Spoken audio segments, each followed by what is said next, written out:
Hello and welcome to Tech Synth, the YouTube channel where technology is simplified. In this video I'm going to be explaining exactly how a motherboard in a computer works, but before we get into that, be sure to like the video and subscribe with notifications on so you don't miss one of these useful videos. With that being said, let's get into the video. You've probably heard of a motherboard and know what one is, but do you really know how it works? Think of a motherboard as the headquarters of a large company. Without headquarters, who is supposed to delegate tasks to the remaining employees? And that's exactly what the motherboard is for. It is the central hub of a computer that connects everything together.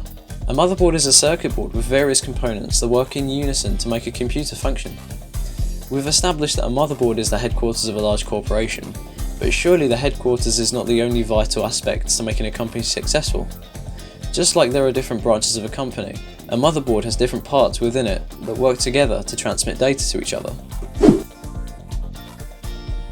The form factor is basically how a motherboard is formed, or how it physically looks regarding its specifications, namely size, shape and layout.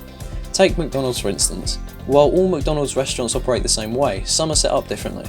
Some have play centres, fancy self-ordering touchscreens and unbroken ice machines. It's the same with form factors.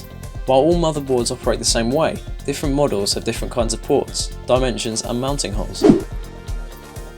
The chipset allows data to flow between various components, namely the CPU, peripherals, ATA drives, graphics and memory. It can be divided into these two categories. North bridge. Located on the north side of the chipset, it bridges together the following components: CPU, RAM and PCIe. South bridge. Located on the south of the chipset, it bridges together the following components: BIOS, USB, SATA and PCI. Think of a chipset like the CEO of a large company, with the North Bridge and South Bridge acting as the CFO and COO. In a business, these three Cs, or the C-suite, work together within the headquarters of a company to delegate tasks to their subordinates. In the case of motherboards, the C-suite is comprised of the big bosses that make sure the information is flowing between the subordinates, like the BIOS, CPU, RAM, etc. The CPU socket is basically a little habitat for the CPU to rest in.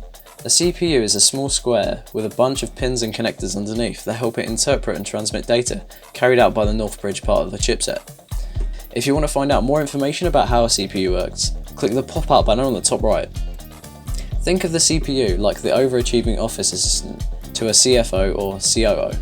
The office assistant resides in its own cubicle, or in this case the CPU socket, to execute various kinds of tasks. It's like a CFO or COO telling an office assistant to schedule meetings, make phone calls and go on coffee runs. The office assistant or CPU carries out these kinds of tasks, but in a more mathematical kind of way, as the CPU reads input and output instructions. Having high quality CPU is important to the overall speed and efficiency of a computer. Think of slots like different departments of a company. Most companies have departments for things like marketing, human resources, accounting, research, etc.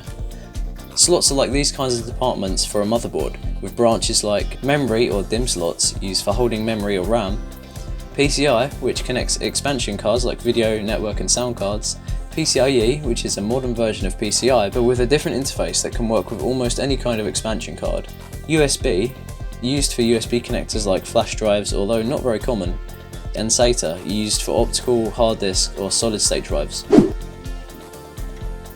All of the components mentioned above would not work in unison without the necessary data buses that connect everything together.